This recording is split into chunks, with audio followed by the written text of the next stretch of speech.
Today I'm going to make a delicious gluten-free loaf, which is lovely and soft, lasts for days. This one I make in a bread machine, and I like to use my Panasonic for that because it has a lovely gluten-free program on it. And these are the ingredients we're going to use.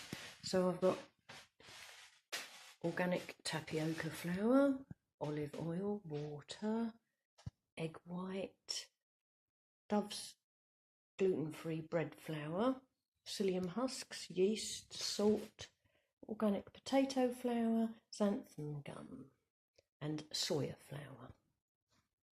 And I forgot to mention sugar as well. So I've measured out 5 ounces of the tapioca flour already, and then I need to add my other ingredients.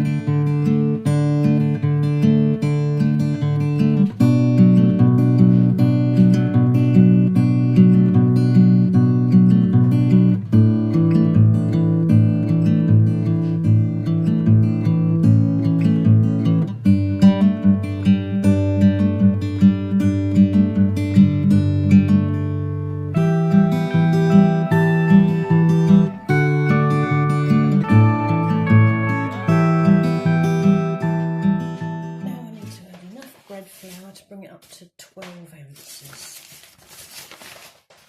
Check that in there. There we go. Right, now that lot has to go into the mixing bowl.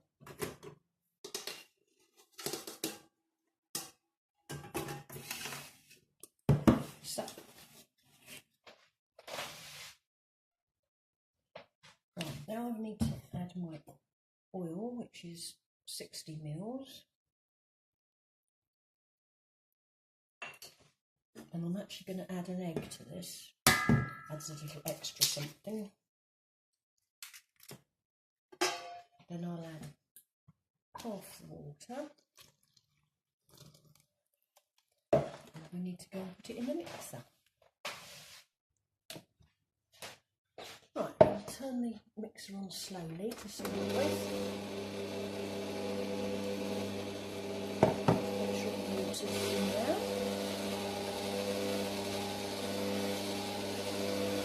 Then I've got to add more water.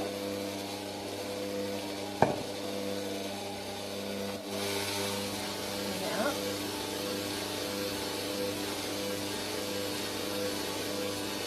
And then up again.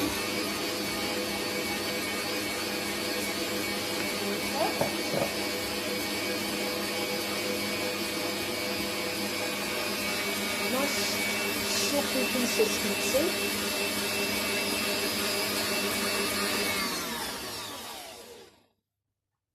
Right, this is the sort of consistency it should end up. So it's still dripping off the whisk. If it's not runny enough, it won't rise enough in your tin. But also you've got to make sure it is cooked long enough, otherwise it might sink in the middle. There, now looking at it you'd think this loaf was ready cooked, but it isn't. If I leave it now, the inside will sink and it'll become like a cave.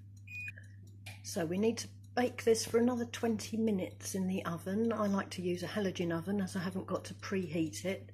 So I'll just put it in there for 20 minutes. Love halogen ovens. I use it for such a lot of things. Most of my cakes are cooked in halogen ovens. Okay, so let's take this bread out of the machine. Put it there for a bit. Now we've got to leave it 10 minutes before turning out. Right, 10 minutes later I've turned out the loaf. This is lovely and crusty. If it was soft, I'd put it back in the oven for another 5 minutes, but this will be fine. So now we have to wait for it to cool before slicing it. otherwise the inside will just shrink up. I like to put it on a ridged base to cool off, so there's plenty of air circulation around it while it cools down. And here we have a beautiful, perfect, large, gluten-free loaf. Really soft. And I wish you could smell it. Unfortunately, I don't have smelly vision. It's just so soft and bouncy, and it smells delicious.